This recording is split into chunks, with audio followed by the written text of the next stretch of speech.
This creamy, cheesy pasta sauce is so easy, you'll never buy store-bought again.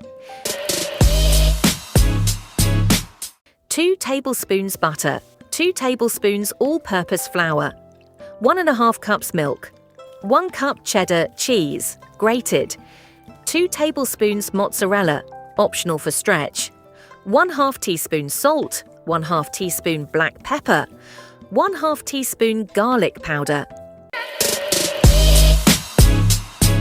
Start by melting butter in a pan on medium heat. Once melted, add flour and mix well to make a smooth paste. Cook it for about 1 minute. Now slowly pour in the milk while stirring continuously so no lumps form. Keep stirring until the sauce thickens and becomes creamy. Lower the heat and add your cheddar cheese and mozzarella. Stir gently until the cheese melts completely into a smooth, silky sauce. Season with salt, black pepper and garlic powder. Your rich cheese sauce is ready. Pour it over your favorite pasta and mix well. If you love easy and creamy recipes like this, don't forget to subscribe for more delicious ideas.